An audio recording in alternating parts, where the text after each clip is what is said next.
I can't wait to tell you. Welcome back to Weekend Movie Bros. I can do that, kids, earlier in the day. It's not 10 o'clock at night anymore, so I can scream louder than before. Isn't that so fun for everybody with headphones? And if my schedule stays the way it is, we can continue to do these at 4 o'clock in the afternoon instead of 10 o'clock in the evening. Well, we can't do these at 10 o'clock in the evening anymore, so we're going to have to try to figure it out. Yep. So, it's impossible. I'm not trying to stay up until 10 o'clock anymore. That's fine. I'm all for it. I go to bed at a decent time now, too. I go to bed at 11:30. We'll lay down at 11:30. Except for that one little Justice League moment that's going to happen. It's going to throw all this off. Except for that one moment. I should have probably waited till after that, but we're too We committed. don't have to watch it at 2 a.m., Jacob. That is not a thing. Here we go, Zachary. Do you have to work on that day? I do not know yet. I will know on Wednesday. Well, if you do have to work on that day, then yes, we do have to watch it at 2 a.m. Because I would watch it without you. Because I don't. So it's either we're watching it together at 2 a.m. and experiencing it together, or if you have to work, or where I'm watching it twice in one day, which just seems really ridiculous when you think about it. So we should just 8 hours. So how about we just watch it 8 at hours 2 a.m. and 4 minutes to be exact. Precisely. We'll talk about movie commentaries a little bit later on. I do want to mention, normally we throw WandaVision at the end, but I'm just so excited to talk about it that I kind of about it now. I kind of want to do it early. Is that okay with everybody? There's a lot of things we're going to be talking about in this video that include spoilers for WandaVision, and I figure if we just put everything out there, in the world, then we can not worry about talking about spoilers. We have a whole thing talking about theories in the MCU, and that requires spoilers for WandaVision. So I say, let's do it. If you're not watched the latest episode of WandaVision, where the fuck you been? If you haven't, and you've been on a rock, if you haven't, go watch it right now, come back, and you can finish this episode. You can also, if you're watching the video version, fast forward up until the point that something else that's not MCU related. When you see the words, when you see the words ranking streaming services pop up, you know that the MCU discussion has ended. Are we just going down? We can just go down. That's fine. Yeah. Okay, cool. All right.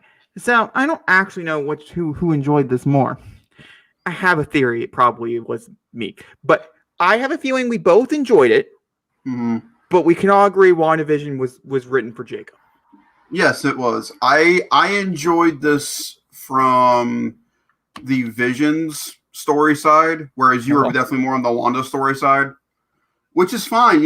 That's what I like about the show, though. It, much like its main leads, certain people just go for with one character over the other. I was definitely more into the Vision storyline. So when certain things happen with Vision this episode, I'm like, you didn't have to do that, but you did. That's not in the comics at all, Kevin Feige. You completely eradicated what the comics were for Vision, and that's fine. We can go with the flow. But I'm like, I love it. I think we all kind of agree that if we're talking about comics and what this whole series was kind of representing, the comic that it was representing, it really didn't give us the ending. No, it did not. And I don't think it needed to. I don't think it needed to. I think that's something we do need to talk about. Let's first talk about the episode, and then we're going to talk about all the stuff around the episode. Mm-hmm. People have lots of opinions, understandably so.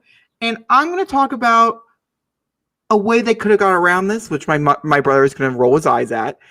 But we're going to use some examples of that as well. Okay? I have one thing to say before we start. Okay. Boner. And as funny as that is, we are going to talk about Ralph. I know we are. Because what a disappointment. I mean, there's not a lot of things I agree with on the internet. Evan Peters and the Bunny. Yeah, those two. Oh, and Dottie. Those three, I agree, are slight disappointments when it comes to WandaVision. Both our fault, Evan Peters, I think in general. I don't think that's our fault at all. I think that's Disney's fault. But I think so. I definitely do think so. I have some. That's the only thing I kind of got a little aggravated. But the whole episode was a masterpiece in my mind. So, I got over it real fast. It happened, and I was like, damn. And I was like, okay. That's essentially how it happened for me, personally. But let's start from the beginning. The episode begins where the last episode ends with Wanda facing off against Agnes. Agatha,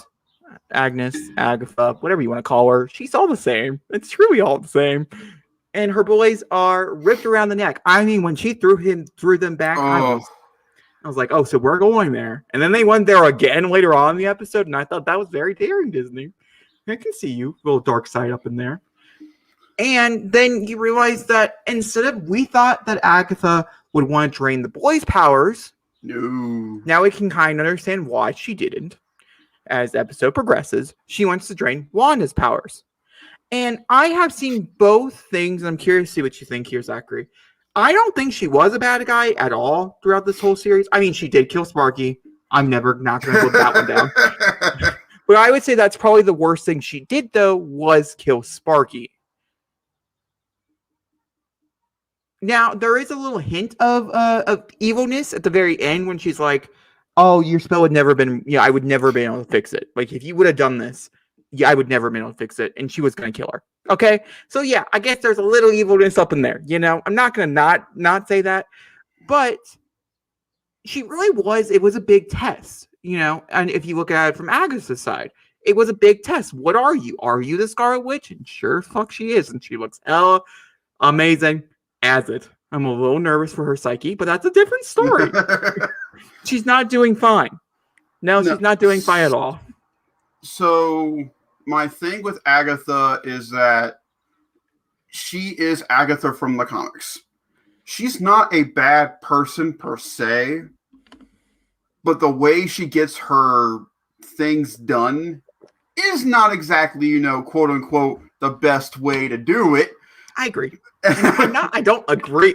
Okay, but you can also reflect that back on Wanda. Yeah. The way Wanda decided to solve her problems was by manipulating. And that's why Agatha said what she said, was that, through your grief, you're causing all this pain for these people. And then, so we're going to get to Dottie next. So, because Dottie was the first one we saw get the mind wipe out of. It was Dottie. And I do understand Dottie as a character in the comics was this other entity. But I wasn't really, I had read the comics, but I really wanted something more for Emma Caulfield just because I love the actress herself. But she also was a reckoning point for Wanda. So her going around saying, oh, I'm such a big character. Technically she is, because she was one of the first people that Wanda meets where she actually sees that she's hurting someone. Yeah. And she tries to stop that. So it's a mixed bag. So here's my thing with this episode in general, before we get back to the story. This sets up characters for moving forward in the MCU very well. This set up the idea of the multiverse very well. I don't think very well. I think if you know, you know. If you don't know, you don't know. I think it did. But the big thing the big thing it did for me was the relationship between Wanda and Vision, to me, until they meet again, concluded on a much happier note than Infinity War. They both got to say goodbye. Well, as Vision would say, they would say hello again. It's so good.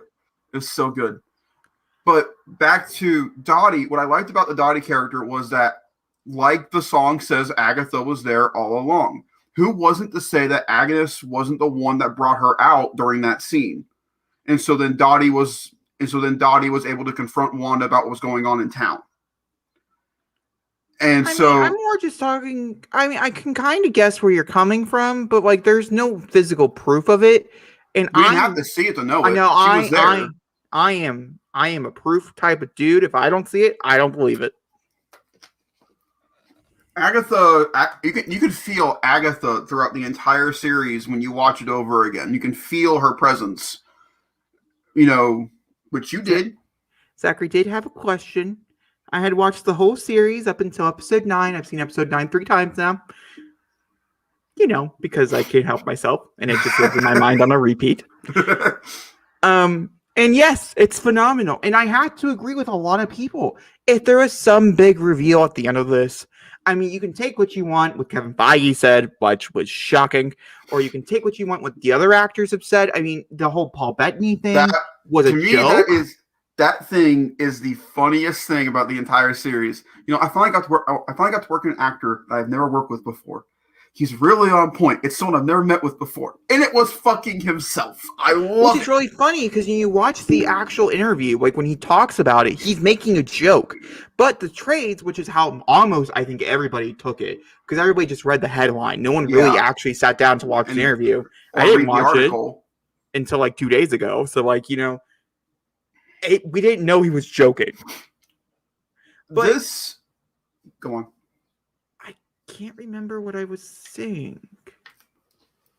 Oh, that's what it was. But if there was some big reveal like Ultron coming back or whatever it might be, it would have taken away from WandaVision itself. Yes. WandaVision at its core, and I kind of have to agree with some people as well, I kind of wish Sword wasn't involved at all. Like Monica and them, I understand why they're there and they play a crucial part to the overarching story, but I would have been more than perfectly fine with her and Agnes going against one another the whole series without cutting away into the actual MCU. Okay, so I'm not saying it's bad because I like what we got, but I'm just saying I would have liked both versions of the TV show, because if you're not going to do something huge, which I think one of the end credit sequence obviously does set up some stuff, the second one obviously does as well, but if you don't do something gigantic with it, in which I don't know if they necessarily did. I don't really know how necessary it was to bring in a whole other storyline. Except we did, and I think a lot of people are getting, we got the birth of Monica Rambeau as Photon. I mean, her origin story was inside here. Yes. So it was a big deal. So I don't know. It's a mixed bag there. Also, Wanda is Scarlet Witch. So it was a big deal. This, I have two reasons for this series as a whole. This was the MCU's first go at a TV show. Yep. And you could definitely tell that this was their first time doing a television series. Also, Feige has mainly worked in film. He does not know how to interview for TV. So he could say, oh, this is going to be 6 hours long. It's going to be epic in that kind of scale. When in reality, it didn't hit the 6-hour mark at all. It was barely, 5 hours and 40 minutes. So it light. And because he's concluding commercials credits previously on. He's not concluding the actual episode itself. He's crediting the whole episode as a whole. So it's 5 hours and 40 minutes, 3 hours and 46 minutes. I think if you take out all the bonus, or maybe it's like 4 hours and something, it's nowhere near as long as they had said. Yeah. So for this series specifically, now Falcon Winter Soldier is their second one, so therefore I'll be a little more critical. With this first one, though, they're wetting their feet with TV. And the MCU, has always been called serialized television. Yeah, from day one. And so we finally got to see what that would look like as a serialized television series. And I have to tell you, does it work in aspects? Yes. However, this TV show could have been broke down to a 2.5-hour movie called WandaVision, put in theaters, and it still would have worked just fine. They would have cut out, I guarantee they would have cut out Darcy, they would have cut out Jimmy, they would have cut out the majority of the sword stuff, left in the Wanda, Agatha, Vision angle, brought in Monica in some way, shape, or form, like she got out and came back in, got her powers, setting up Captain Marvel 2. So overall, this felt like a 2-hour film overblown. I don't know if I necessarily agree with that, but there were just certain things about it that could have been cut down a little bit, like the sword stuff. I don't necessarily cut down. I just don't know if it was needed. Like, I'm happy with what we got. I think there could be another thing. Where else would you have put it, though? I think personally, Sword, for instance, I think could have been waited until we got into much more of the Skrull territory. I mean, taking down a version of Sword already in the MCU again, it's just like, what's next? What's the new thing that we're going to go down? Skrulls, but it makes sense. But you know what I mean? I don't know. I'm not really sure. I think it took away from WandaVision because Vision, I think, was really undercut this season as well. I don't think he had enough to do. But we also would never got White Vision. So I don't know what I'm talking about, I guess. Which for me, I loved. He was fantastic. Zachary, not to counter, but to add on, I think an easy way to do this, because the biggest problem coming out of WandaVision by the end was not people's enjoyment, not what people, I think the biggest problems here is that WandaVision Now, let's wait and see what Falcon Winter Soldier's like, because it's also going to be weekly releases, as most of Disney Plus is. Hold on. You just made a great point here, so don't shake your fucking head at me, dude. If WandaVision was released all 9 episodes day 1, or maybe 333, whatever it might be, the single episode strategy was just not enough, and it caused way too much traction, and this point was bad traction because of all the theories, all the leaks, all the whatever, if you believed it, if you didn't, ended up hurting the TV show in the end because people were disappointed because we didn't get to know the answer until... Okay. But if you would have got as a whole, just like an MCU film, like one weekend you binge watch it and you move on. It's not like you couldn't do this in a day. I mean, it wasn't like 9 hours long. You know, this is like 4 hours worth of television. You know what I mean? I watch more Big Bang Theory episodes than episodes of WandaVision in 4 hours. And you would get the same reaction. It would trend a lot on Twitter. You would get the same public, you know, it would do a lot, but I don't know. You wouldn't get the same negative reaction, I should say. No, I'm going to counteract what I just said, because if they would have done a Stranger Things thing, or, you know, a Netflix or that kind of related way to do it, then the Disney Plus original series just won't work. The reason Mandalorian did so well for Disney Plus for the past 2 years was because every week they had something to talk about. There was not just 1 weekend done. For WandaVision particularly, it ended up hurting it. I don't think it did. Because the difference between Star Wars and Marvel is that Marvel, we are known to look at every single tiny little detail. But then that's your fault. That's not that's what Marvel shows. That's what trained us to do. But if you would have watched it as a whole, like as I binge watched it, okay, I experienced it both ways, and I can tell you this much: the Ralph thing, which did affect me when I watched the first time, I didn't care about the second time. Because you knew it was the bunny. No, well, yeah, I mean, but also the bunny rabbit. I didn't think anything of I mean, I kind of thought something. I mean, the bunny rabbit was a mistake. That was a bad mistake. I still think, no, but again, this is going to bring back to my point of expectations versus reality. Well, yeah. We did this to ourselves. Whether people want to admit it or not, they did it to themselves.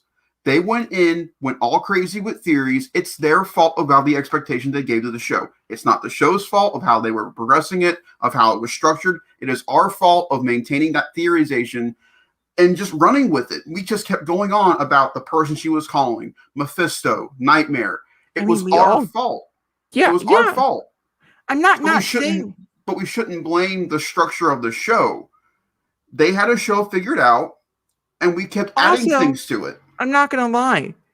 I don't think the short episode time frame that they got WandaVision, I think it worked for the television show, obviously. That's not what I'm saying. I just don't think short media works for weekly release. If you give me an hour worth of television, yeah, I can watch it weekly. You give me 30 minutes, barely. Some of these are less than that. Some of these are 22 minutes long. No, I think I deserve more than one episode. You're cheating me out of my weekly release. And this is what sucks even more, because before streaming happened, before binging of television I'm not talking about before, Zach. No, we don't live in a time before. No, but we have to talk about it. It's just the mentality of people. We are so used to getting so much content in one day that people forget. Before Netflix occurred with their original streaming content, we would watch Nickelodeon, Cartoon Network, Disney Channel, CBS, all of these channels. Really count? Yes, it does. It is television under 22 minutes with commercials. That is what we watched. It was a 30-minute show with 10 minutes worth of commercials. I just binge watched 3 seasons of iCarly, and guess what? It was better weekly. You're missing my point. Am I though? Yes, you are. Okay, give me a TV show. No, so I still think that should have been released. But that's a weekly one. Younger, I watch it weekly and I get annoyed, and those are 20 minutes piece. But you're just spoiled. People are spoiled. They want more than what they get when you should appreciate what they give you. Let's circle back around to things we love. Let's leave this conversation. It's gonna be brought up again because people are complaining about Ralph and the stuff that they did with that. Okay, Again, then let's move. Okay, no, because it was clever. No, I don't agree. Ralph, I don't think was clever. Ralph, I think no, the casting of Evan Peters was clever. No, I think the casting of Evan Peters was a joke. Mm-mm. Yes, it was annoying. No. Evan Peters is a phenomenal actor who deserves a better role than what he got. He deserves better than a dick joke. I don't care. That's okay, Zachary. I'm just saying I care. Is that okay if I care? No, that's fine. But I don't want to hear anybody complain about him not being a Quicksilver or anything. He doesn't need to be a Quicksilver. I'm not saying he needs to be a Quicksilver. I'm saying he needs a better character than being a boner. I don't know. It's gonna be so hard to this review. TV show. Here's the problem: when they did what they did, and they did it knowing what they were doing. On a side note, what do you mean? What they did? What do I mean? You mean you bring over an X-Men character from the Fox universe, put him as the same character using fake Pietro, and you make his last name be Boner. Yeah, there's a lot of things they did right there, Zachary. They're never going to live this down. And that's not a good thing, because you are like the only person I have met. Literally, I have talked to so many people about WandaVision. So many people that is perfectly okay with this. You're the only good press. You should call Disney. Find their number. Call Disney. Seriously, get you on an interview. You deserve it. Kevin Feige is the ultimate misdirect. He's been one since the beginning, and he did it again. I would have been more perfectly... to be honest with you, I would have been so much more happier if Evan Peters did not show up in the finale at all. We got no answers, and he was an unknown character until a future Marvel event. But now that he's signatured as Ralph Boner in the MCU... Who lives in Westview. Ralph, actually, no, I don't know. I kind of do believe that maybe he is the missing person, or the... He is the missing person. He is the missing person. He is the missing person. But my problem being... is his last fucking name. That's your problem. They made him a dick joke, Zachary. That's my problem. Did. Yes, and it's fucking funny. No, it's not funny. I didn't laugh when it happened. I actually rolled my eyes. I was annoyed. It is funny. I was annoyed. I was like, are you kidding me? So no. And maybe this is just because you like Evan Peters more than I do. I think he's a great character. But I guarantee you, him and Kevin Feige sat down. He explained to him what he was going on. I guarantee you, Evan would have not done this. Well, I'm not saying... I mean, the idea of playing Quicksilver in an MCU version had to be enough to be like, yeah, okay, whatever the end date is, it's the end date. You know? And I'm going to say that for almost every other X-Men person out there. Maybe not, Jennifer Lawrence. Everybody else, I'm sure they would be like, yeah, give me the boner joke. I want the boner joke to appear in an MCU movie playing my original character. Yeah, give me my boner joke, you know? I'm not saying that, Zachary. I'm saying as a fan, I found it offensive. And that's just my opinion. And we can move on from it. Because can we talk about her costume? I want to talk about her costume. I want to talk about happiness. So do I. But Jacob, well, then let's move the fuck on. But there has to be bad with the good. We also have to talk about the Mephisto nightmare stuff that everybody's complaining about. That's just people's fault. Yeah. We can move on from. I don't really care. Mephisto's coming, guys. Nightmare's coming. One of them is coming. It's already been proven. They've already talked about it. He's going to be in Doctor Strange 2. I'm not that worried about it. I'm happy they introduced him here. No one said Mephisto and or Nightmares in Doctor Strange 2. No one has said it. Okay, give me a second. You just continue blobbing on. I'll pull up the Deadline article where they confirm that he's going to be... Well, they don't confirm that they have 96% accuracy that he will be the villain. 96, Jacob. That's not 100. That's 100 to me. No, it's not. Can we also say, bravo to Kevin Feige for taking the balls to make the Agents of S.H.I.E.L.D. canon, part of the MCU proper? Because the Darkhold was first introduced in the MCU. The last person to see the Darkhold was Gabriel Luna's Ghost Rider. He made a tweet about the Darkhold on Twitter, saying he was the last person to see the Darkhold, which means Agatha Harkness met Ghost Rider somewhere in the Hell Dimension and took the book. So there is a Ghost Rider canonized within the MCU now, and it's the Gabriel Luna version, and I much prefer that one over Johnny Blaze. Come at me. But,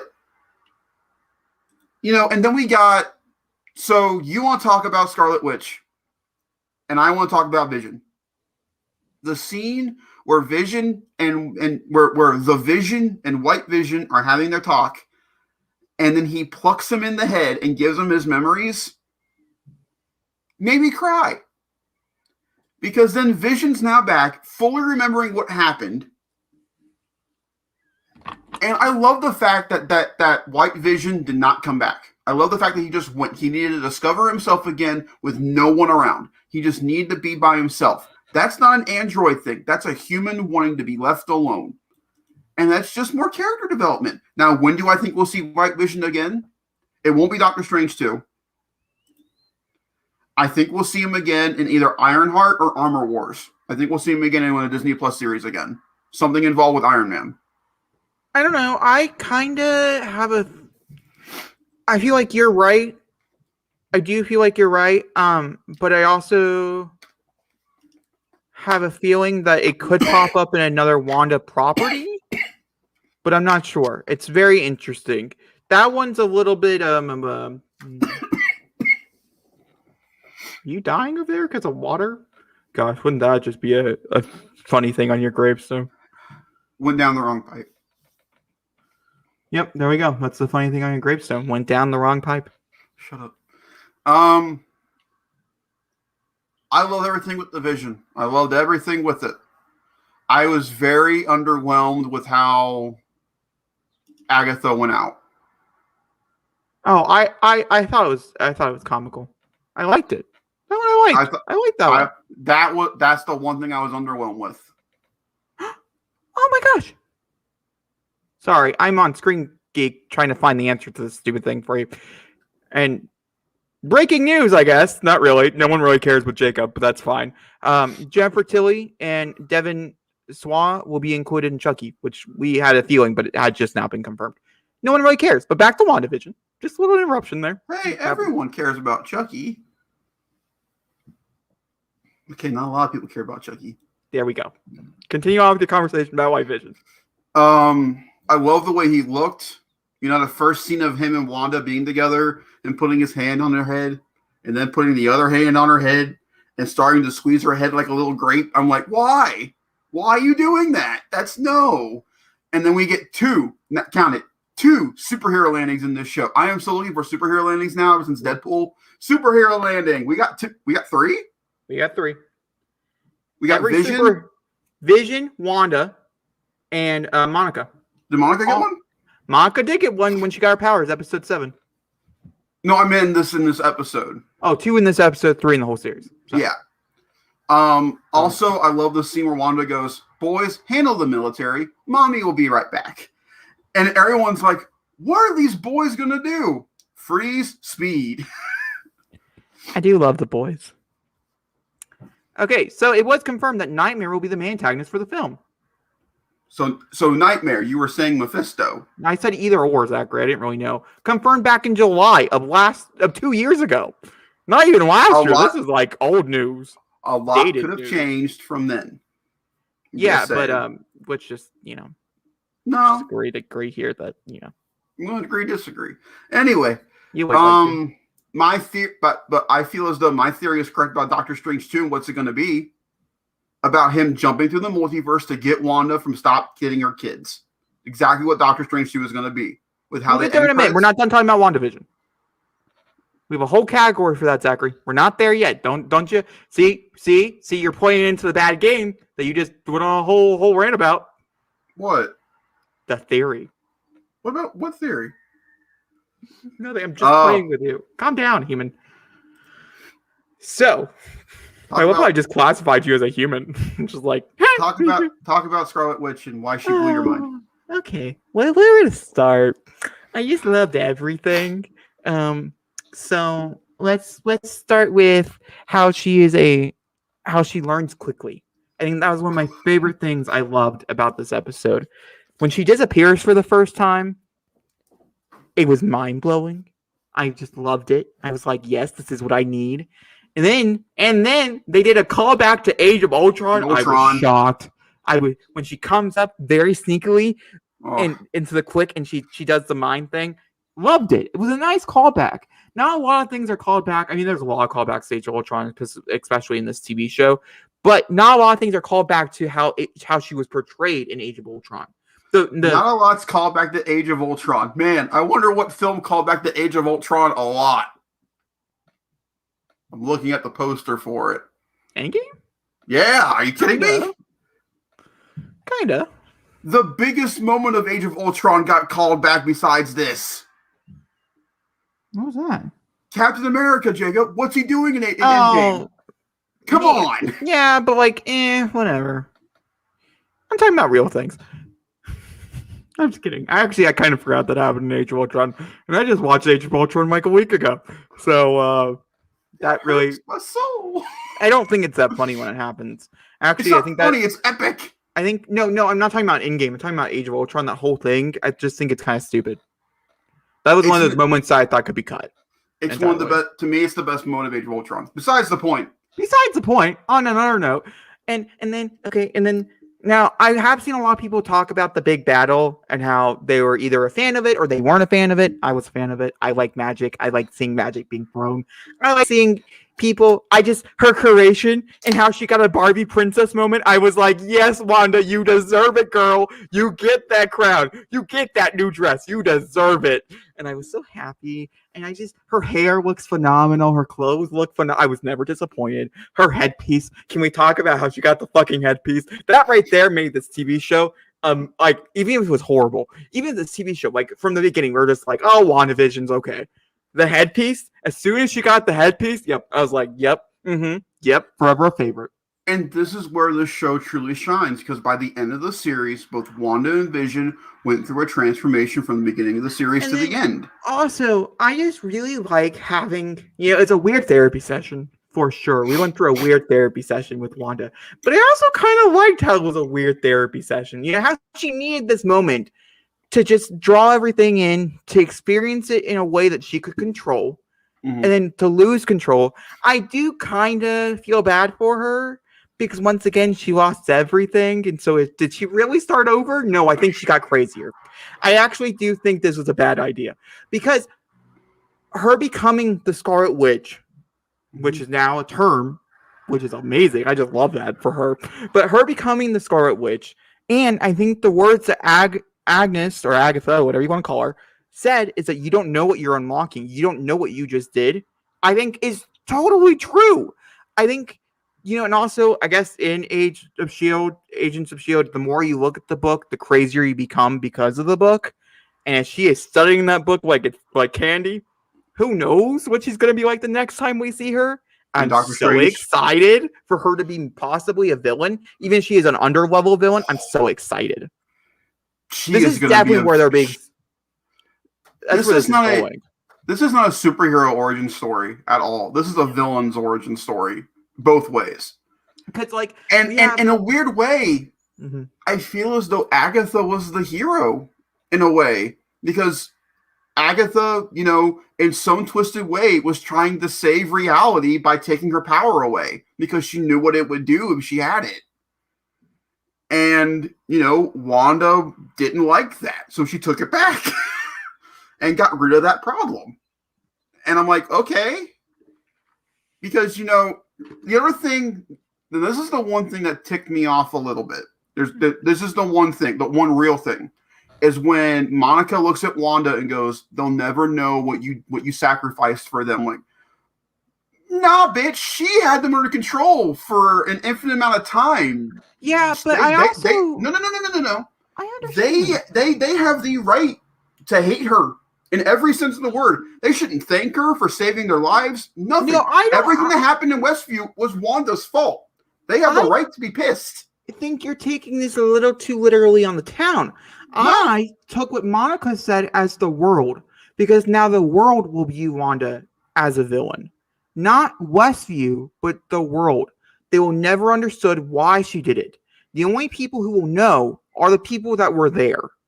And I don't see Hayward jumping up to Wanda's defense anytime soon. And I wouldn't jump to Wanda's defense. obviously feel personally attacked, but that's fine. No, I'm being serious. I'm being serious as well. What she did was wrong. I don't. The entire time, what she did was wrong. She manipulated people. If my family, if everybody I love died, I would do it too. She created a fantasy just to lose it. I mean, the only difference is that her fantasy became real. Wanda was not the hero at the end of the story. I don't. There was no real hero in the show. She was being selfish because she was in grief, and I understand that. Everybody does many different things when they're in grief. And I really hope I really hope there are repercussions to Wanda when we see her again in Doctor Strange. That the Strange looks at her and goes, "You're a mad woman. What you are doing here is unthinkable. We read about you in our texts. You should be locked up in a prison." It's what she needs to be until she can learn to control her powers in a more understanding and thematic way. Strange need to put her somewhere, probably in the mirror dimension, where she can train and be by herself. She should not be around other people. That's how I feel. Don't necessarily agree. But that's because we're two different people. I think Wanda should not be isolated at all. As I'm going to point to 96,000 other examples where Wanda was isolated and it turned horribly wrong. She was isolated in Westview, and look what happened. Hey, Westview, I think, would have been just fine if people wouldn't start asking questions, okay? See, you're the influencer. You're giving her a power. Good. Give it to her. She deserves it. She needs it. I believe in her. I hope Strange captures her in 2. I just want to move on. You're taking away all the fun. I'm trying to be realistic here about this. Zachary, we're talking about witches and androids and whatever the fuck. Thanos? What is a Thanos? What is a Thanos? By the way, I really hope this makes people go back and watch Doctor Strange again, because that is the most underappreciated MCU movie of the bunch. That's really funny that you mentioned this. Because this makes me want to go back and watch Doctor Strange to learn more about the mystic arts again to get ready for this. I think I've watched Doctor Strange twice, and it's been out since 2016. And one of those times was when I saw it in theaters, and the other time was when I was doing my rewatch for Endgame. So I feel bad for Doctor. He's pretty cool. I just don't like Baron Cumberbatch. I mean, that's really the honest answer there. I just don't like him. I love that movie. That movie's so good. And now this is going on, I want to, learn more about, transportation and how this is going to work going into 2 and how they're going to, revamp that way. Because after seeing Strange kick ass in Infinity War and him do the crazy water spell in Endgame, I'm like, what else can this motherfucker do? And how's he going to stop the multiverse from being ripped apart? Yeah, and also, I think, once again, the multiverse is something that they loosely tied in, barely. There's an image of it in the black, in the, whatever it's called, but the black. Darkhold. Thank you. The Darkhold, there's an image next to Wanda, and, she's supposed to be the person who destroys it, and so that's how she's going to do it. I'm very excited for whatever. I do think that deserves a whole movie-level scene, so I'm happy that they didn't do it here. We got our movie-level battle, and I like the third act battle. Kind of hoping for 2 episodes worth of long third act battle, but I get it. MCU's got an MCU, and I like it. I enjoyed it. I've seen it so many times. I just keep putting on. This episode, I have issues. Obviously, I have flaws. Obviously, everything has flaws. Nothing's perfect. Even a masterpiece isn't perfect. I mean, it's impossible. Okay, you go look at the Mona Lisa. I'm sure there's a strand somewhere out wrong. I doubt it. I don't at all. I mean, look at the classics to history or classics to storytelling or whatever. Those are all sorts of fucked up. I mean, it's impossible to create a masterpiece. It's truly impossible, because that means you have to be perfect. And you can't be perfect. This TV show isn't perfect, but it's damn well good. And that's good enough for me. I'm ready. But now that it's done, I am just ready for Falcon to get here. I'm ready. Like you, I'm ready to get to a more traditional Marvel again for a while. I'm ready for it. Because again, WandaVision and Loki are going to be in the very similar tone style. And so it's going to be nice to have that Falcon and Black Widow in the middle before we get to it again. So, moving over into what Zachary likes to call the worst time of MCU. MCU theory time! No, I love theorizing about the MCU. It just aggravates me when people take their theories way too far and they just wish them into existence. I don't actually think a lot of the theories that were taken too far were too far wished into existence. I think going forward, my best advice, because you're not going to go into a binge platform, which I get, stop putting so many red herrings. Yeah. You can put a few, but don't put as many. WandaVision, I understand, but don't put so many red herrings. I don't think there's a lot. I don't think there's going to be a lot of red herrings in Falcon Winter Soldier. I think this one's going to be pretty straight. I think this one's going to be pretty straightforward. Let's remember, Kevin Feige said a famous thing. Actually, he said several famous things. Kevin Feige's pretty famous. You didn't know, but he said 3 things that are now of note. Okay, we've added a new one. Isn't that fun for Kevin Feige? He has 3 things now instead of 2. Keep it simple. WandaVision was super simple when you think about it from which makes sense. Keep it comics accurate. It was mostly comics accurate. There's a few things in there that are questionable at hand. And then the newest one is, do I have to watch the Disney Plus show to be able to enjoy the movies in a full capacity form? The answer to his question was no. But after watching WandaVision, that's a big fat so. Yes. Nope. Yes. I don't think so whatsoever. So that's something to keep informing when you're thinking of theories. Don't make them so outlandish that if they happen on a Disney Plus show, they're probably not going to happen on a Disney Plus show. The big shit is going to be in the movies. The small shit is going to be in the Disney Plus show. Just something to keep in mind when we're theorizing for future things, so we don't get ourselves overtly excited and we start to put it into a WandaVision category, because that's forever going to be known. What happened? WandaVision happened. I love that. All right. Let's talk about some theories. Now, we don't have a lot to go off of, but there is some stuff here. Okay. All right. Let me move my shoulders around because I have got some stuff to go on in my head. So, number 1, the sword. Hayward is Ultron.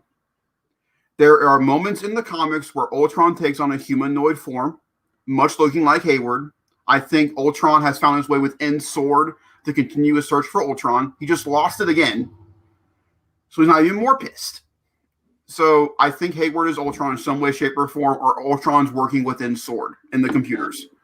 Hayward would have not known how to do Ultron, how to do Vision, recreate the Vision without some sort of help. So Ultron's there somewhere in some way, shape, or form. But my big one is Doctor Strange 2. At the end of the episode, in the after credit scene, there are 2. At the after one, we see Wanda looking through the Darkhold, much like how when Doctor Strange is sleeping, we watch him going through the texts. She's learned that fast. We hear her kids scream, "Mom, Mom, help me!" Tommy. And then we see it fade to red. I think the entire premise of Doctor Strange and the Multiverse of Madness is that Wanda rips the multiverse apart to find her children. Strange learns about this and has to go through the multiverse to find Wanda, and that's how we get, different versions of the Avengers. But throughout the story, Nightmare is trying to get in Wanda's head, saying, "Oh, your kids are gone. They're not in any other verse. That's just your head." And that's Nightmare's part of the story, is that he's just trying to get to Wanda's head. Wanda is the main villain of Doctor Strange 2. See, Wanda can't be the main villain, though. Yes, she can. No, she can't, because she still has to be counted as some type of hero. She's the anti-hero. We always love to use it. And she is. She's always been one. And so she has to be the sub-level villain so we can still care about her. She can't do anything so outright, like kill Sparky. Sorry, never going to forgive it. Like kill Sparky, or she's going to, it's going to, a lot of people are Team Wanda, which is amazing. I just love to see it. And they want to keep people on Team Wanda because, we want Wanda to stick around. So we also don't want her to be villainized in the MCU. I just think that's just, not great. I'm not going to ask. We're going to move on. But I do kind of agree with some of that. I just really don't think Ultron's coming back. So I don't agree with that, but that's fine. Zachary can have his wish, which hopefully he doesn't eat it too. I think you're going to. But no, I'm not. I don't think it's going to happen, but that's what it's just. It makes a lot of sense when you look at it. I think there's a lot of people who could come up with the idea. Let's take this AI. Let's rebuild him. Yeah, that's right. Do we have smart people? We do have smart people. Let's get how those would they? smart people But in here. how will they know how to do it? That's my question. Zachary, he was made by a human. Other humans. Not. Iron Man. Tony Stark was a human. No. The only reason Vision came to life was because Thor, God of Thunder, smacked his cradle with a hammer. Before that, Ultron was the one creating the body. It wasn't a human. It was an android. Ultron put the stone in the body. Ultron created the physical. Well, yes, Ultron put the stone in the body because he had an idea. He's like, oh, will this work? Let's try it. Okay, let's do that. But you have to remember the only reason why the body was even possible was because, I can't think of her name. I feel so bad she died. Dr. Chow. Thank you, Dr. Chow. What a interesting name. Dr. Chow has the machine, and she had to be, her mind had to be unlocked. Okay, I kind of see where you're going with this. Yeah. I still don't agree. But you're getting it, though. It's crazy. It could be something else. I don't think it's Ultron. I don't want Ultron to come back. Why? Also, why in the world? No, we're not going to. Who will be your Young Avengers villain, Jacob? If not Ultron, there's 1,000 out there. We can pick from a different one. But who's the most significant in the Young Avengers' lives? Not Ultron. Yes, he is. He's the no, first he's villain. Not. He is the first villain the team fights. Yes, he is not. Oh my god! I can't. Oh, it's been so. You asshole. Hold on. You asshole. You know. Young Avengers, Heroes of Tomorrow. You know what you did. You know. No. You know what you did. You know what you did. I can't believe Young Avengers, Heroes of Tomorrow. I'm not talking about Young Avengers, Heroes of Tomorrow. I'll show you the one. I read many Young Avengers comics, to be honest with you. Have you read the first one? Yes, I've read the original. Did you though? We own it. Do we though? You know what? No. I'm leaving it alone. You know why I'm leaving it alone? Because we're going back to fucking theory time. That's why we're leaving it alone. Okay, Jacob. So what are your theories? I'm just a little aggravated now. I don't know if I have any. No, come on. I truly forgot. You made my brain circuit. I know Ultron's not the first villain of the Young Avengers. I just knew it would take you off just a little. Well, you ruined this whole segment for me, just like WandaVision. Come on. You got the fun of everything, Zachary. Come on. What's your theory of going into Doctor Strange 2 with Wanda? Well, I don't believe WandaVision's going to rip it within the multiverse in Doctor Strange. There's my first one. Because we have to remember, there is a middle movie. Zachary just seems to forget it, but it exists. It's called Spider-Man 3, where Wanda, Scarlet Johansson, what the fuck? No, honey, you did. Elizabeth Olsen, sorry, my favorite people in the world, you know what I mean? Scarlett Johansson, the questionable. Jacob. Sorry. Elizabeth Olsen is slated to be in that film. Now, we don't know if it's an end credit scene or if it's a post-credit scene or if it's even the beginning of the movie. We have no idea when she's going to do this, but I do believe it will be in Spider-Man 3. Now, I think the repercussions, like the big repercussions, yes, I do think will be handled in Doctor Strange 2. That's not what I'm saying. I'm just saying the actual action will not be taken. I think it will be in Spider-Man 3. Because as much as people like to ask Tom Holland, I really wish they would stop. Yeah, poor kid. Got it. They're in the movie. I can show you photos if you would like. Hasn't been confirmed and or denied. I'm not. I will believe it when a trailer, poster, and or teaser comes out that's saying they're verified. Oh, that reminds me. I do want to talk about something. This is where I'm becoming the instigator. I don't want to get my hopes up and be wrong. So I want to wait till I see proof. Okay. I mean, I'm not going to show you actual proof in a moving image on my television from YouTube. That's fine. That's great. That's great. That's a good way to put that. Because I'm sure all of us could show you proof. You could. If you want. No. A picture can say 1,000 words, but it can't be moving and on YouTube with the trailer release date. Here's the thing, though. It can be. But that's fine. You know the saying, take a picture, it lasts longer? Yeah, it's still true. So people did take a picture, and it's still lasting kind of long. But that's the point. So yeah, I think that's where that's going to tie in. We also have the other, since Zachary just totally forgot about Monica and like she didn't exist. We had the Scrolls angle. I mean, that was kind of a big thing, but Zachary's just like, what is that? Who cares? No one. I care. Don't be a dick to Monica. I'm not a dick to Monica. I just don't care about the Skrulls. Well, I think you need to rewatch. No. It's not because of Captain Marvel. It's not because of that. It's just the way the MCU took them. I am just so used to, damning, defining, like, take the world by the grip, Skrulls, and not these, like, hi, what's up? How you doing? See, that's what we're moving into is, I'm going to fucking kill you, Skrulls. We're just not there yet. We're not there yet. We're getting there, Zachary. And that's what this is showing. This is showing the evolution, which I liked. We're moving into Secret Invasion. We have to first, because why not infiltrate the biggest people a part of the government first? Like they're doing. Nick Fury's underneath their wing. Now Monica Rambeau, who could possibly be the runner of Sword now. Because Hayward got taken down doesn't mean Sword's down. Dude, what if in Captain Marvel 2, Monica's the leader of the Skrulls and her and Carol have to fight? Or what if Monica, this just came to me. Monica Rambeau, oh my God, Jacob. Rambeau is Elektra. Now that sounds really confusing from a non-comic book reader. But from a comic book, think of that as a comic book reader. Hold on, back up. Think of it as a comic book reader. What happens to Elektra? Oh my God. No, can you say it? Elektra? Thank you. I don't know why that's so hard. You mean Daredevil's friend? Yes, but think of Secret Invasion. Huh? Did you read Secret Invasion? No, Jacob, you broke my brain. What the fuck do you mean, Monica being Elektra? I'm trying to get there, but you're not letting me. I'm confused.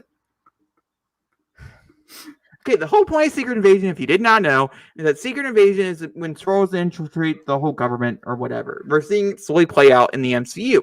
This is common knowledge. You can go watch Spider-Man Far From Home. Well, no. You can, that's true. But you can also go read Secret Invasion, which is a great comic book. Well, great novel, graphic novel. If you read the whole thing, which I recommend. You should. Focus. Don't read the sequel. It's not as good. Focus. But, sorry. In that one, when the Skrulls are revealed being infiltrating, Elektra dies. She is stabbed. She is killed. She turns into a Skrull. What happens if that person who dies is Monica? We need a level style one, and if it's going to, I don't actually think it's going to take place in Captain Marvel 2. I think it's going to get its own movie. I think it deserves its own Avengers level movie. But what happens if it's Monica? Is that they're bringing her up into the space to do whatever they're going to do to her, and then put her away like they do. It's a Skrull thing. And then transfer into her body to come back down to be the head of Sword. Let me get this straight. You think the angle the MCU is going to go is take their first black female superhero, turn her into a green lizard, and stab her? You think that's what they're going to do? Now, when you put it that way. You think that's what they're going to do? That might not work. Yeah, I can see the problem there. Couldn't see it before. Mostly because the outrage from the fans. I don't know how they would. I don't know what would happen. But I think it would work really well if we're not looking with a different person. Yes, Jacob, your theory makes a valid sense with a different person. Okay, but then you start to think about it, who else could it be? There are plenty of people. Who? What if they become Pepper? No one would care. It would bring out the angry side of their daughter. She would lose both her parents. She's not actually dead. Pepper's not actually dead. She's just in a freezer somewhere. What if it's Carol? What if Monica watches Carol die and it's Carol's not Carol? Skrull? She could work with the Skrulls. It's not Carol. What if it's MJ, Jacob? What if we see MJ die in Spider-Man 3 and it's actually a Skrull? Yeah, I don't think we're moving in that way. Come on, Zachary. You got to give me better names than this. See, mine makes sense. Mine, theoretically, makes sense. Also, the other one would be Nick Fury, but he died like 12 times. But on a now. political point of view, the MCU, that would be a... I don't know. We'll see. We'll see. The Queen of Wakanda. What happened to Shuri? No. I think that one would have been just... No. Also, she wouldn't be Shuri anymore. She would be Black Panther. So she never takes the name. She just stays Shuri. She never takes the name. I'm sure in the movie she's going to take the names accurate. It's kind of like you wear the suit. If Kevin's about comic accuracy, she doesn't take the name. Okay. You know me. I like to Google you.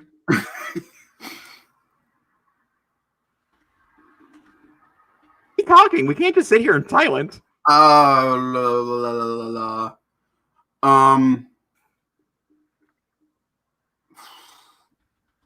I thought the theory about Bruce Campbell being Ash from Evil Dead in Spider-Man 3, I thought that was a fun theory, but that's just opening up a whole other can of worms that I don't think the MCU is ready to deal with. Because there's this great picture out there that since they're breaking open the multiverse, there's this great comic image out there of when Marvel did Marvel vs. DC, and you see Superman holding Mjolnir and Captain America's shield. Oh. I'm like, if that happened in Doctor Strange, I don't know how I would react. If Henry Cavill showed up as Superman and Doctor Strange holding a hammer and a shield, the theater might just die. Also, side note. I'm correct. Oh, you're yeah. We don't need to say on that. But he hates it when I'm right. I don't read it, so I actually didn't know. I was just kind of guessing. But still probably gonna be Black Panther, but that's not the point. No, I don't remember because you ruined it. But whatever, Ruiner. That's my new shirt, the Ruiner. That's what I wanted to look at because someone's got some gun tons. We just found out that Marvel got the rights back to Punisher and Jessica Jones. They've had the rights to Jessica Jones for a while now. It's Punisher what they were waiting on because it's the last one. Well, they put the two of them together when they released the article a couple weeks back. So that's what I'm just going off of. Was that they, But I think that Jessica, if they want to, Kristen Ritter could technically show up in She-Hulk. Definitely, it's been the rumor for quite some time now. But here's my question: where would they put Bernthal? Blade, maybe? I'm not really sure, to be honest with you. Punisher and Blade have worked together. Speaking of Blade, I think we should talk about that slight. Also, I learned some really interesting things about Blade 3 here recently that I want to talk about. Oh, Trinity? I'm just not really liking Wesley Snipes. I'm really happy he's not Blade anymore, but just put it that way. That's besides the point, though. I mean, there's a lot of we don't need to go on tangents, but Blade will not be rated R. That was confirmed. Yeah, and I'm fine with it. I'm not mad about it. Here's where I can be okay with it. Your favorite television series, Buffy the Vampire Slayer. When she stabs a vampire, it poofs to dust. And the Blade movies, they poof to dust. No, it was mostly for the adult content. Yeah, it was for the fire effect. So technically, Blade would work as a PG-13 thing if they wanted to. Was really more for like the language and the things that they were dealing with at the time. I mean, they dealt with a lot of drug stuff, and the vampires eating people was kind of terrifying. Blade 2. Blade 2. Blade 2. Good movie. Blade 2 in general, that's the reason why it was rated R. We should just say Blade 2. But Blade 2 is superior in every way, shape, or form. It still holds up. Blade 2 is still good. Blade 3 is still my favorite. I don't get it, but hey. You should go back and watch it. It's much better nowadays than it was before. I'm not gonna lie. Also, it just shows you when an actor really commits, they commit. And Jessica Biel deserves to know that she committed. And how do you feel about this whole angle about them bringing in his daughter? And no, let's just stick to Blade. Let's just introduce Blade first, and we can move on to other avenues. She can join the Young Avengers, technically. I don't like Blade's family. Every time I pick up a Blade comic, and it's not Blade and Whiskers, which is rarely nowadays at all,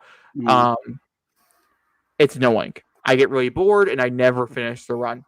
Never, ever finish the run. If it's not just Blade, and he doesn't have like somebody else on him, like he could have like an extra person.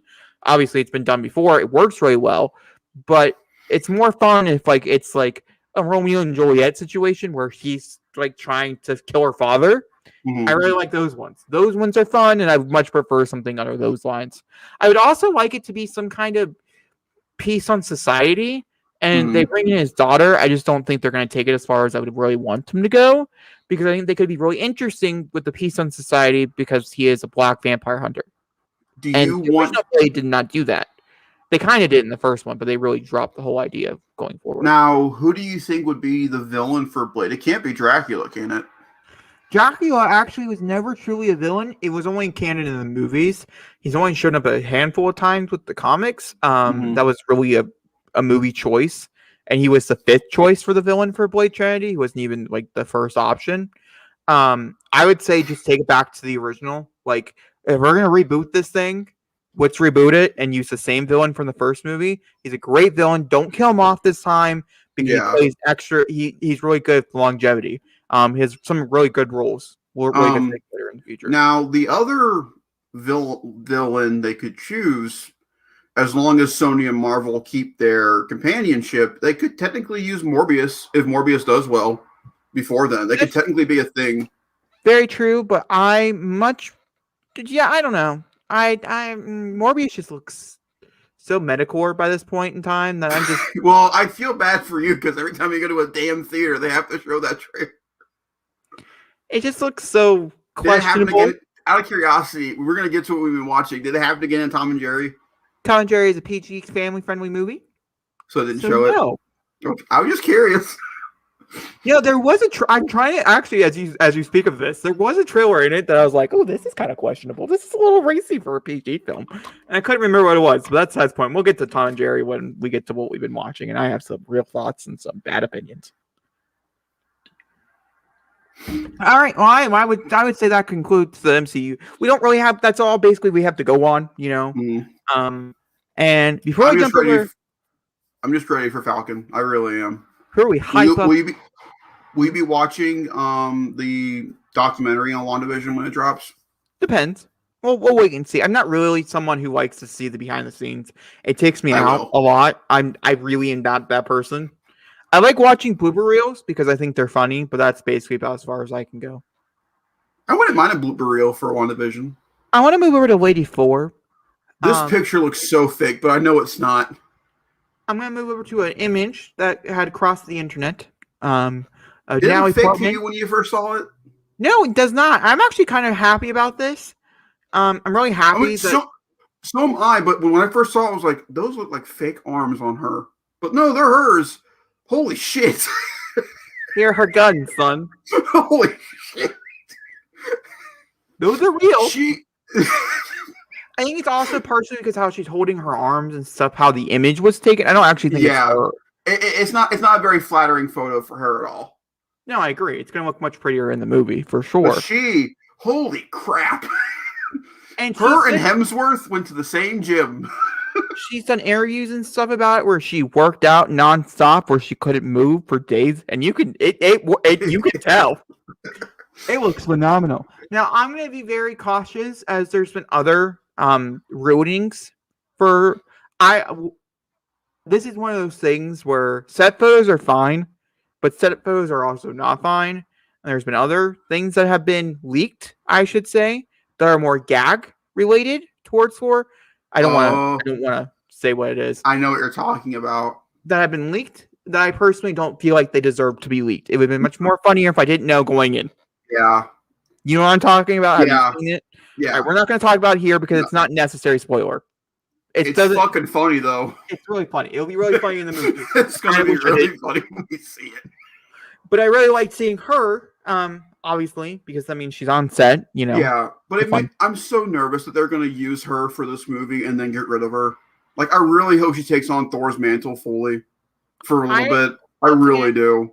Tiny impossibility, but, like, I get where you're coming from.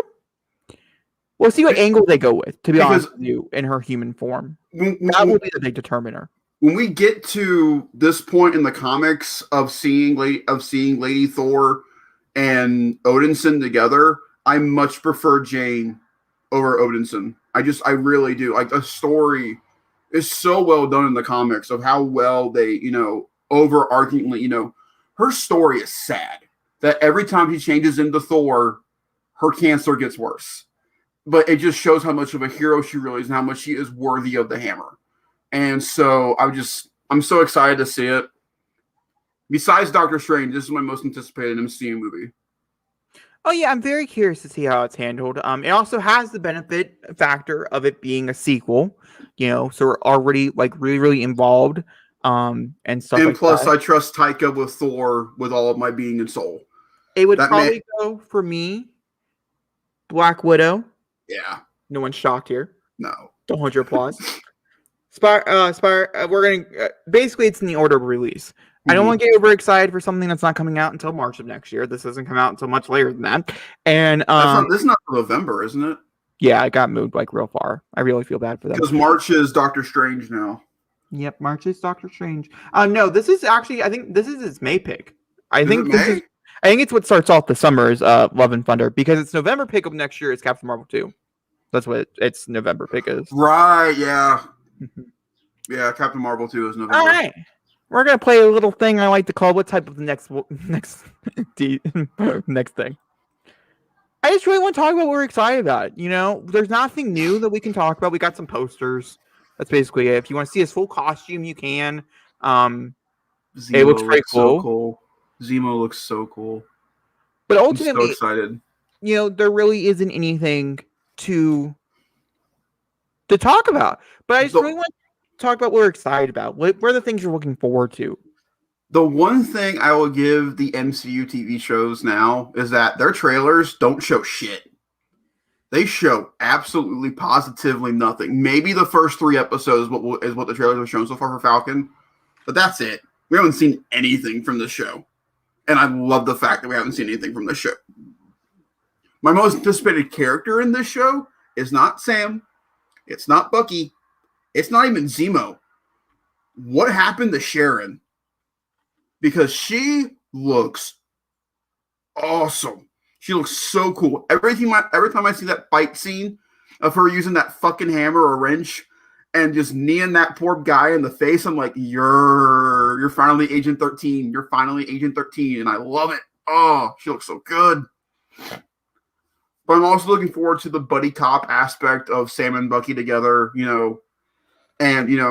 but the one thing they haven't shown at all in the trailer is the U.S. agent, which is Captain America's counterpart for the series, which has got me thinking that his role is significantly smaller than we were thinking. Or they're nervous about it. People are going to reciprocate it.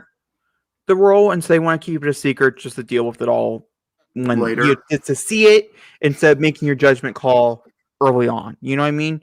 Which is not necessarily a bad thing because they're dealing with a lot of different things here. One of those things being race in general, and and so they're dealing with some heavy topics. And so I kind of want to see it in the TV show, kind of like The Boys. You want to see how they're portraying it before you make any judgment call on it.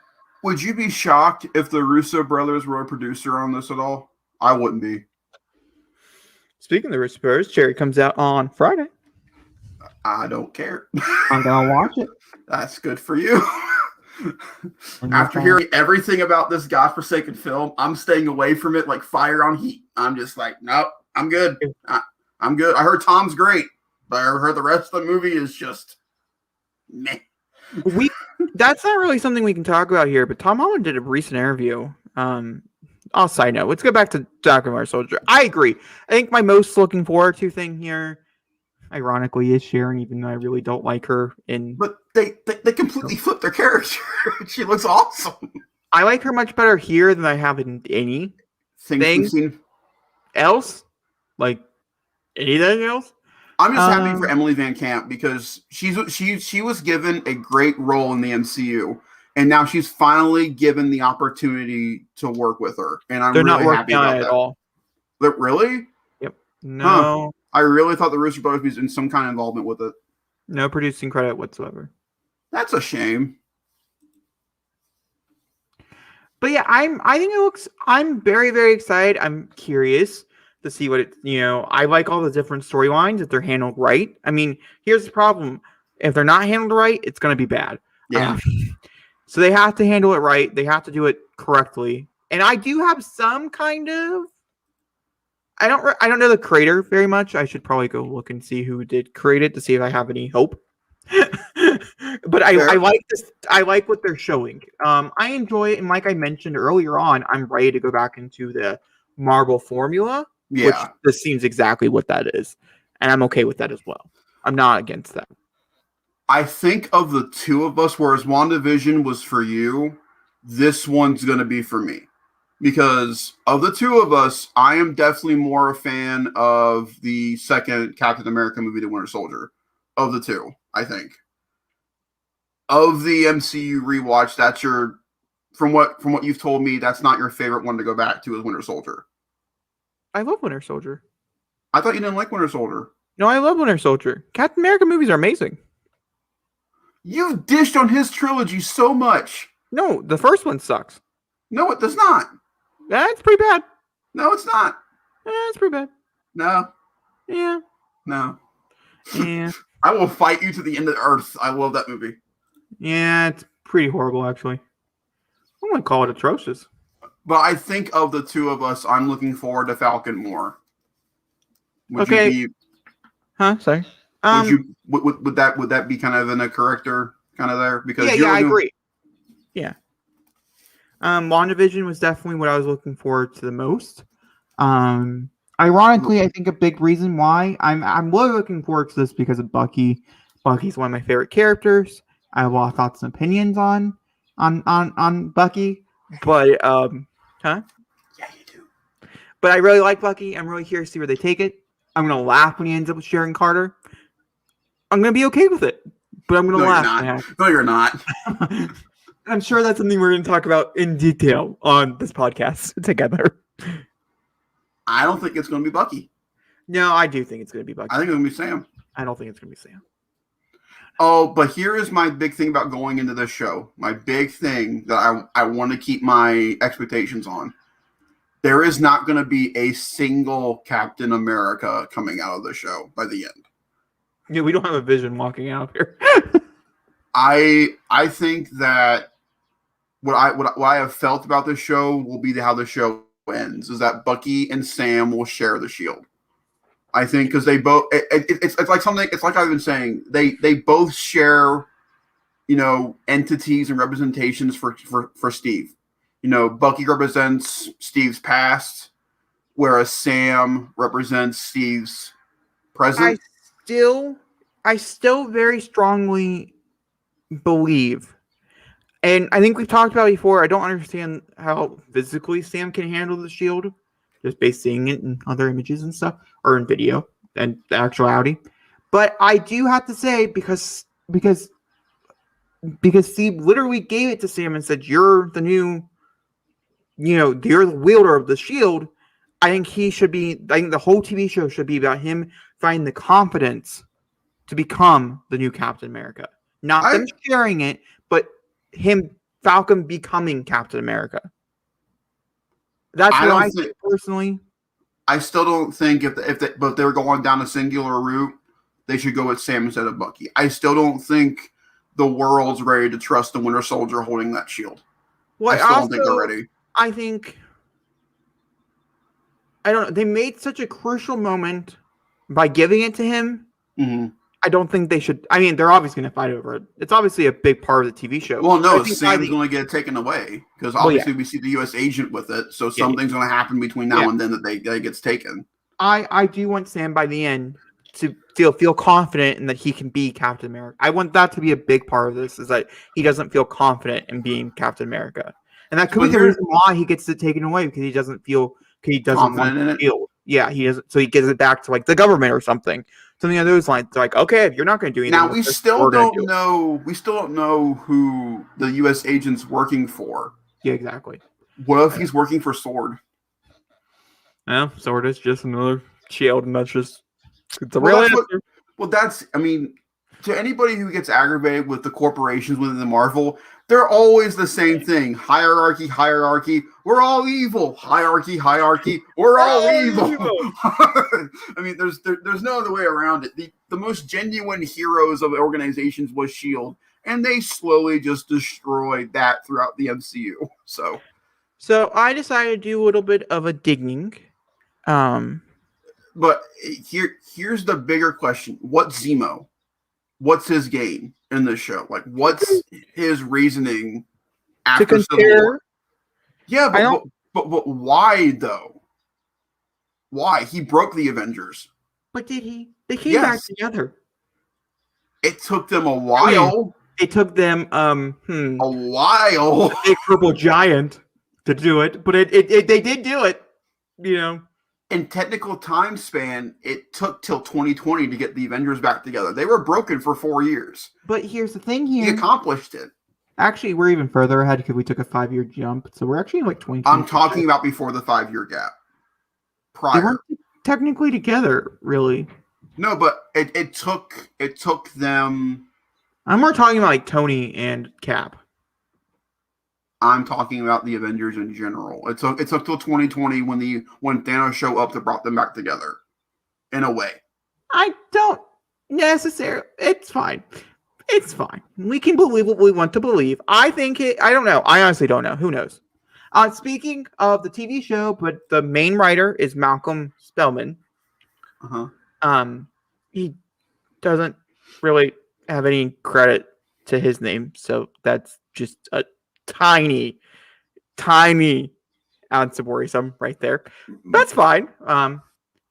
Let's go into this, and then we do have one director across every episode.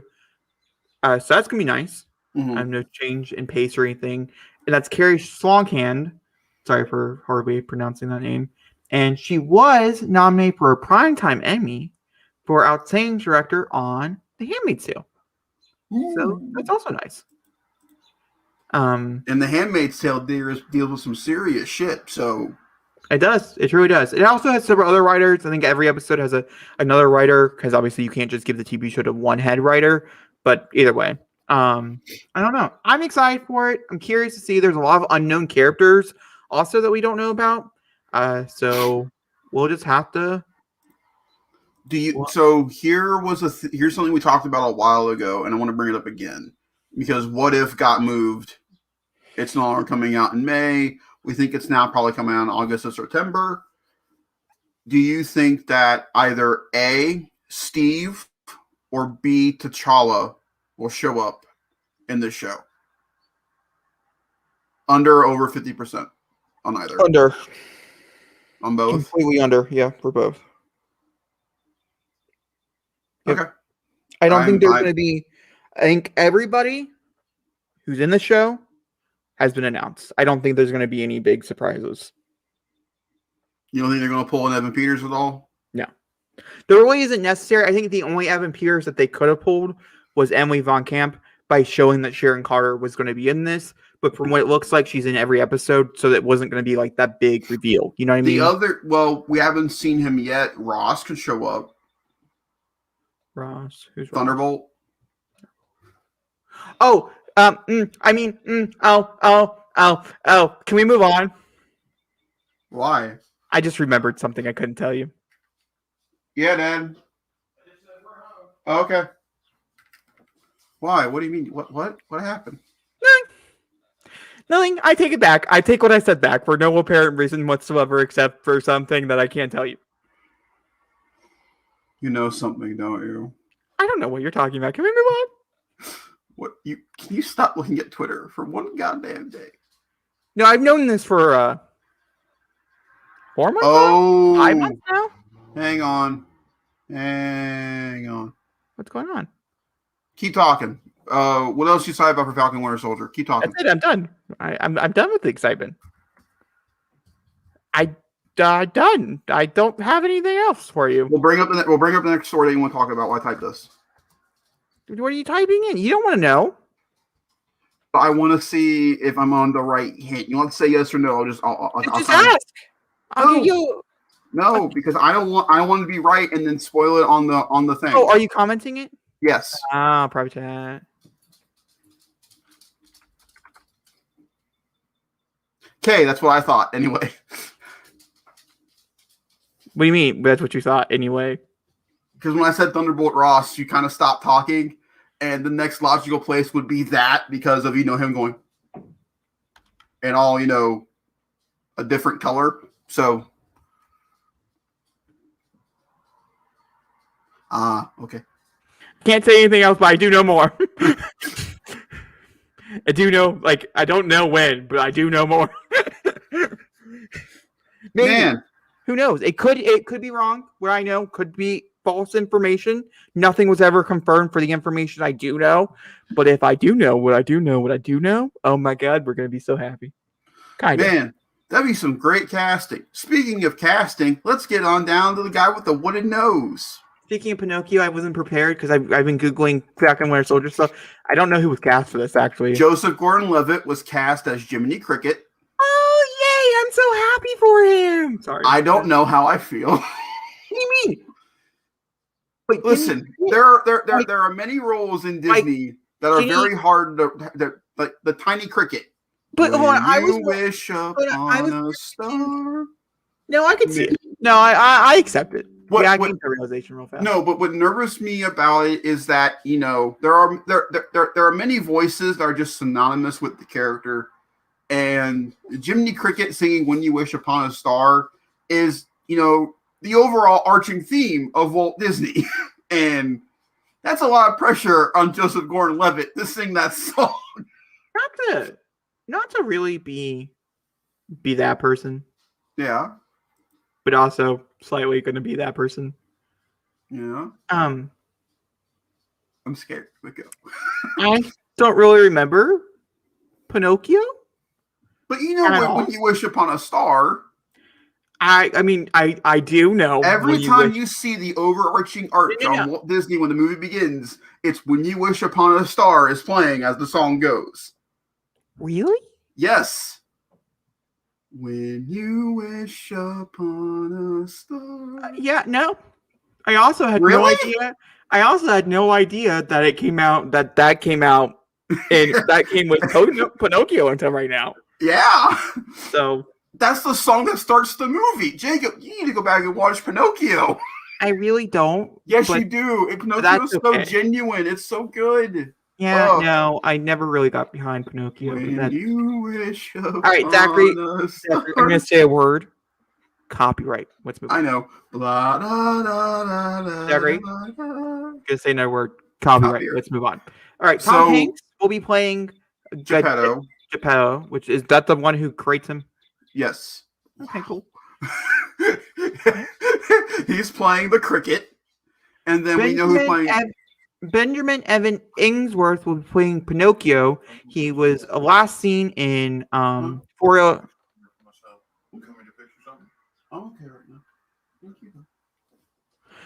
he was last seen in Forest and Ulysses, where he played the hysterical blind man.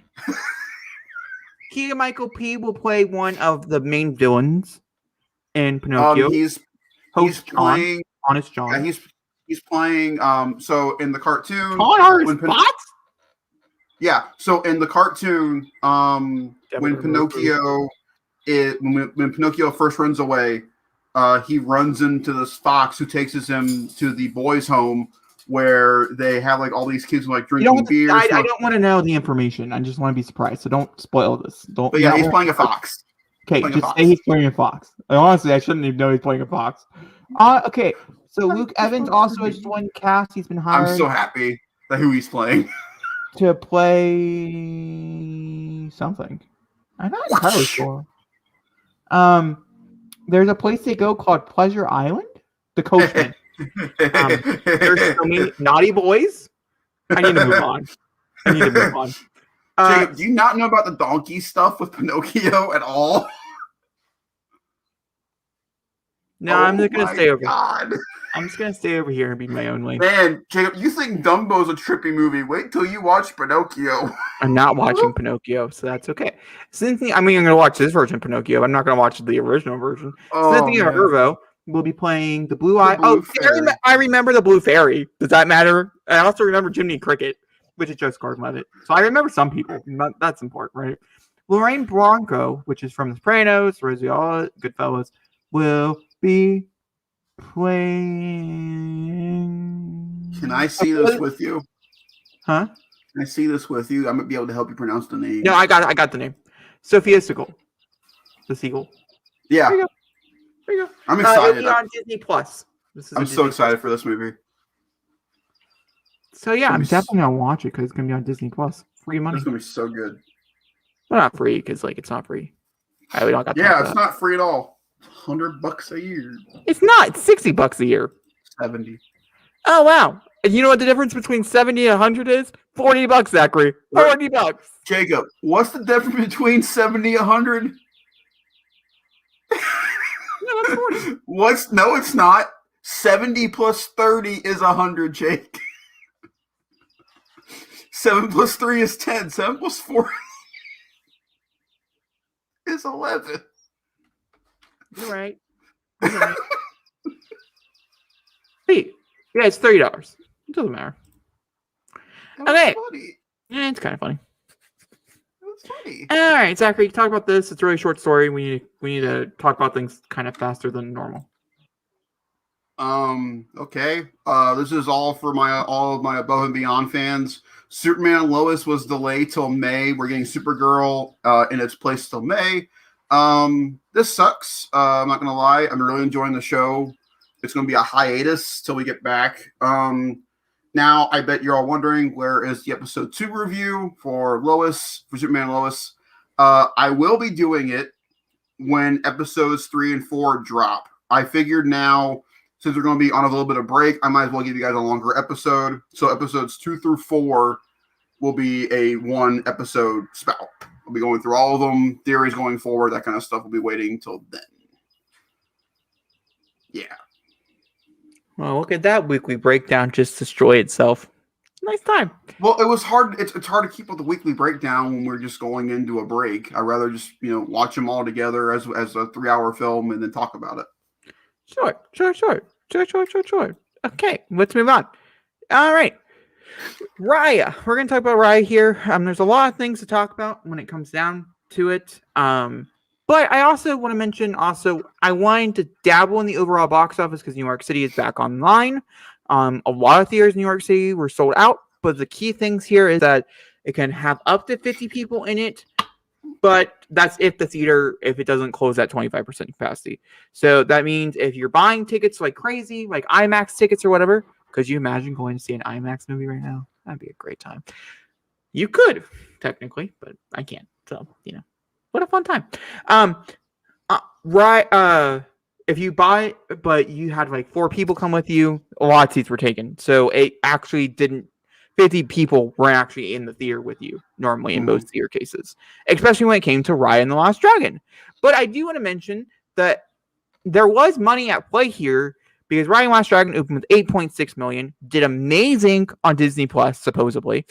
And so that's both a good sign and a bad sign for Black Widow. I personally want Black Widow as a premiere access movie, giving the people the option to either stay at home or go see it in theaters. I don't think it's fair. Also, who knows if I'm going to get it, you stupid motherfucking Cinemark. I understand what you're doing. I support you. Yeah, I want to bring this up with this. So, Jacob, do you want to explain what happened with you in your theater? I can explain it a little. Because I let you know what happened and you didn't know what was going on. No, I did a lot of research into it, actually. So, Cinemark, even though Disney, it put it on they put it on Disney Plus, they had still put out parameters or normal parameters for a movie as if you're going to release it. So if you agreed to release Raya and the Last Dragon, you had to agree to all the parameters. The movie had to be on the biggest stream for 3 weeks. It had to have the most times for 3 weeks. Most movie theaters can't handle this. Most movie theaters also, don't care. So most of them agreed. Cinemark was like, no, bitch, I'm taking a step back. I don't want your silly kids movie. Tom and Jerry is doing just fine. Tom and Jerry is doing just fine. But that's my point. And so equaling, I'm getting Raya and the Last Dragon tomorrow on Disney Plus. Yep. We will have it to watch it tomorrow. Mm-hmm. Are you serious? I don't get a choice. I was going to go see it in theaters and see if it was worth it, but I don't get that choice. Nope, not one bit. So what does it mean for us, like commentary-wise? Like, does this change anything? What do you mean, does it change anything? Are we still Are we going to do a commentary on it then? I don't know. We'll wait and see until we watch it. I mean, obviously I'm going to watch it tomorrow now that I know this. I'm not watching it tomorrow. I'm not watching it till Friday. I'm watching it tomorrow. But yeah. The rest of and so I think that also plays into a huge factor here. Disney Plus is also global. So it had a very rough start globally as well. A lot of people decide to watch it at home. Now, HBO Max is more expensive, and so that could be a reason why people went and saw Tom and Jerry. Croods 2 was still making a ton of money. Could be for the simple fact that it was on PVOD. Now you can physically buy the DVD and stuff like that. Is Wonder Woman still doing well? Question mark. Like Wonder Woman's number 7, but it only made $511,000. Well, now you can actually rent it now on. Well, you can rent it for $20, and it's not been in top 10 since it debuted. I was just curious. Not doing great. Nope, not the priming jewel that they wanted it to be. Can't even say that. But Tom and Jerry made $6.6 million. I sadly help contribute to that monstrosity, which we'll get to. Then, so it came out to be $23 million so far, with a 14.1 last weekend. So Raya didn't do nearly as good as many people thought. So that's kind of what we want to talk about here. And then I also wanted to kind of mention a little bit about so this is a really good chance, like I said, for Black Widow to pop up on Disney Plus Premier Access, which I think everybody kind of consecutively wants. I don't know, most people are like, yeah, so I think a lot of people would actually pay for Black Widow. And I also do think a lot of people would go see Black Widow if they wanted to in theaters. I don't think that would normally hurt from this. Well, Jacob, I'll save you $30 if Black Widow does go on Premier Access. And since you're buying Raya, since you now bought the last 2, I will buy Black Widow. You said you were going to buy Raya, and you never did, so I'm just going to go ahead and do it for you. Well, Jacob, I ran into some, And more than likely, I'll probably have to buy Black Widow too. So let's not make those. I'll buy it. I'm currently going through some, issues. We'll circle back around to that off camera. We're moving forward. Oh. Yeah, but I don't know any updates on that. I don't need to know right now. No, I'll tell you that. Personal information, Zachary. Keep yourself. Netflix and WandaVision ranked. So during the week of February 1st to February 7th, WandaVision was number 3 in Nelson, which was pretty good. That's episode 5, by the way. So we'll continue to look at that and see if it does really well, and so forth. I don't know. That's all I really got for that. Man, you're talking about streaming services. Let's rank those, shall we? Segue. Yeah, segue. So how do you want to do this, Zachary? What do we? Just to give everybody a layout, what do we got? Okay. We have everything, but just to refresh everybody, I know they probably have them, but just for the people who don't. Well, they actually might not. What are the current streaming services you can now acquire on your platforms? All right, there's a lot, so just be prepared. So we have Disney Plus, Netflix, Amazon, which Amazon is counted. Amazon Prime is a streaming service, so we're going to put it up there. Hulu is also another one. Paramount Plus, Discovery Plus. Is that all? Am I missing one? HBO Max. Sorry, sweetie. I use you a lot. I support you, but I forgot you. So those are the ones that you can currently acquire on any streaming platform. We're going to be ranking said streaming services. Exactly. How many of those do we have? All of them. Yeah, we're that family. Sorry. Do you want to go first? Sure. All right. So are we doing this based on if I would recommend it, or are we doing this based on how much I would use it? Well, I am basing mine on how often I use it. Okay, that's good to know. Oh, actually, I forgot one. Zachary doesn't have it, and that's Apple TV. Yeah, because I don't give 2 shits about that one. Nothing happens on Apple TV except for Ted Lasso. He's just mad at me because I haven't yet to give him his information. I don't need it now. I was looking forward to a certain thing with Apple TV. I'm not looking forward to it anymore. I don't need it. Okay. So I will say, let's see here. I'm gonna say HBO Max. Ironically, I forgot her, but she deserves it. HBO Max, Netflix, Disney Plus,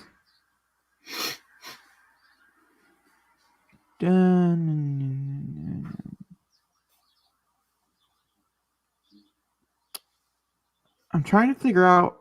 Probably Discovery Plus. Oh, actually, I take that back. Probably Prime, Discovery Plus, Paramount Plus, which is the newest one. So its ranking is kind of based on self-explanatory. Then Apple, because I don't use it. I do have it. I don't use it. Disney, HBO, Netflix, Amazon, Hulu, Discovery. Oh, Hulu. I don't use Hulu either. Okay, so the one I use the most is Disney Plus. I use it every day. I watch DuckTales, Muppets, some way, shape, or form. Something Disney's on my screen. I watched Beauty and the Beast last night. That was a wonderful, magical time. Number 2 would probably end up being Netflix. I am currently watching through, Pacific Rim Black. I'm really liking it. Next after that would be HBO Max. After that would be Discovery Plus. Then after that would be Amazon. After that would be Paramount Plus. After that would be Hulu. And then after that, because I don't use it, would be Apple. Now, out of all of those, since we have used all the interfaces, which one is your favorite interface? Still Netflix. Netflix doesn't count. Out of the new ones, we have to. Netflix. Out of the new ones, that would be Discovery. Oh, really? I think Discovery's layout is it's really easy to access. Like they break it down really nicely. My least favorite is still HBO. Yeah, it's pretty rough. HBO doesn't know how to work it out at all. Disney is a close third. They're getting better, but it's not great. Amazon's weird because it's Amazon Prime, yes, but it also offers the purchasing part. It's not just a straight streamer. You can purchase them as well. Yeah. So that one's kind of hard to work with. Hulu. Who? I fed her before you got home, so she probably needs to eat again. Yes. After that would probably go Paramount. It's the one I've used the least, but it works a lot like HBO Max. So I don't like the structure of how it works. I got more of like Discovery Plus vibes from Paramount Plus. And Apple's, I've heard, is not the best UI in the world. It's fine. It's fine. Content wise, I still think, whereas a Disney Plus is number 1, I think Netflix still has the best content of the lot. But HBO Max would come in number 2 before Disney. I think HBO has the best movie collection of the bunch. Like, I can actively go to their movie collection, find something I haven't watched in a while and watch it. Disney would be 3rd. Amazon, it's hard to put that one on that list because it literally has everything. There's not like one thing dedicated to Amazon. It's just like, you want to go watch a Disney film? It's on Amazon. You want to go watch not all Disney films are on Amazon. Yeah. Paramount Plus is just strictly Paramount films. And I'm going to be honest, Mission Impossible and Transformers is about as high as I go when it comes to Paramount movies. There's not a lot of ones on there that I particularly know of besides that. Maybe a SpongeBob film here and there, but that's it. There's actually you should deep dive. I think you just hit the surface level. You should go deep. Okay. I recommend you go a little bit deeper than what you're going. Okay. All right, that's good. Well, I also wanted to say when it comes to original content, I think Disney and Netflix are neck and neck. Oh, yeah. Paramount Plus's opening debut, let me tell you, not a good way to start your original content there, buddy. Not good at all. But with Paramount Plus's opening debut, I don't really think it was, once again, just like Disney. I think the things that they had there from their back catalog. Yeah. If you grew up in the eras that we grew up in, yeah, it was pretty freaking great. But I found out something pretty interesting about SpongeBob to just talk about with it because we're in Paramount. Did you know that before the creator died, he specifically asked Nickelodeon not to do any spinoffs? And after he died, they announced 2. Well, people are dicks. Moving on over to what we have been. Patrick spinoff. It's weird. What we have been watching. All right. You want to go first, Mr. Big Bang Theory? Hey, are we going to watch Coming to America? Yes. Okay, I was going to watch it if you weren't going to. I'll wait. Okay. Sorry. You're fine. I don't mean to get interrupted. It's okay. So, Mr. Big Bang Theory, what have you been watching? He's a walking spoiler. I just want to put it out there. It was the same one as last week. It's a little different. I watched a little bit of Wanda. I watched the rest of Endgame. Actually, I scrubbed through Endgame. I didn't actually watch the whole thing. Time Heist, what is it? I don't know. Didn't watch it. Let's see here. I watched Big Bang Theory. Not much cake. In season 4 now. It's not that bad. It's not that bad. I watched the new Craft movie, Craft Legacy. Ooh, any good? It was a movie. It's an interesting trip, I should say. Yep, that's the way to describe that shit. You saw a movie about a cat and a mouse in a hotel? Oh, right. Yes, how important it was to my brain. I saw Tom and Jerry for the second February in a row. I saw a live-action hybrid movie. And for the second February in a row, I would call this movie trash pile shit. Sonic wasn't that bad. Sonic was pretty bad. Now, I have to say,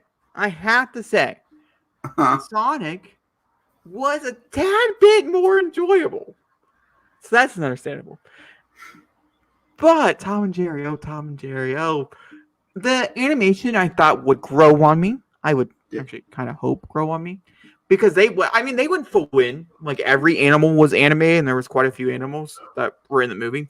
So they spent some money on it. So, like, it did that. But, no. It did, no. Now, I'm asking as a personal Tom and Jerry fan, should I watch this movie? Yeah. If you like Tom and Jerry.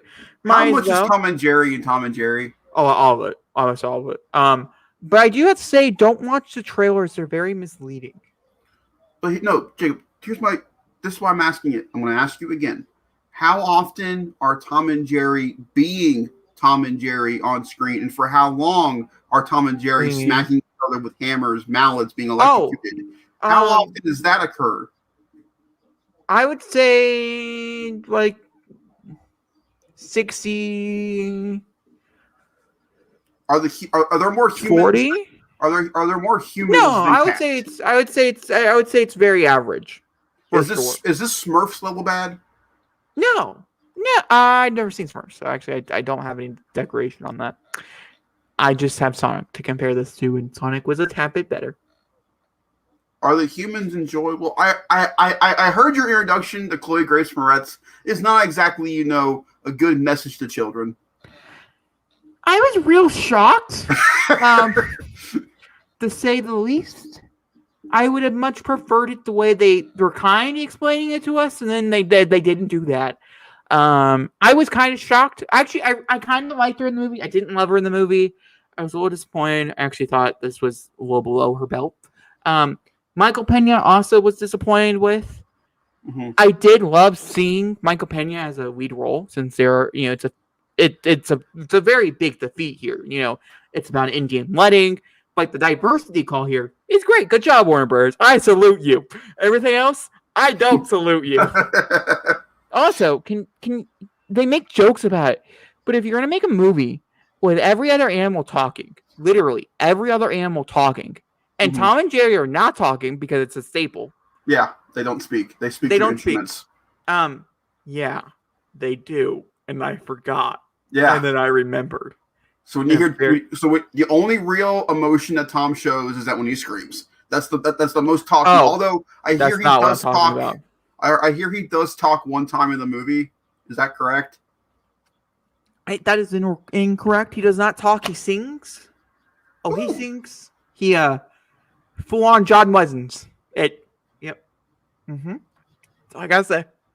It's an interesting sequence. To say the least. It's an interesting. I don't know.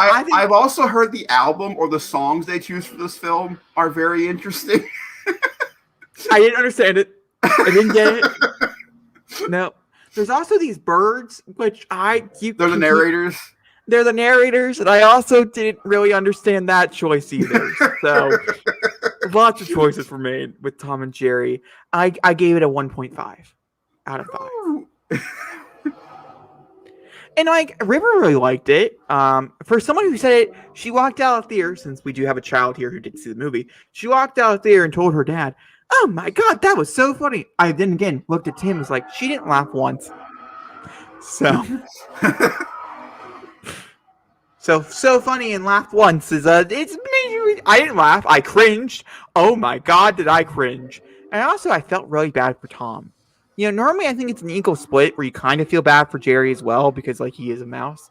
But they were really Jerry's a douche. They were really mean to Tom in this movie. And I felt bad. I did. So we're also cat people, so it doesn't help that either. It doesn't. It doesn't at all.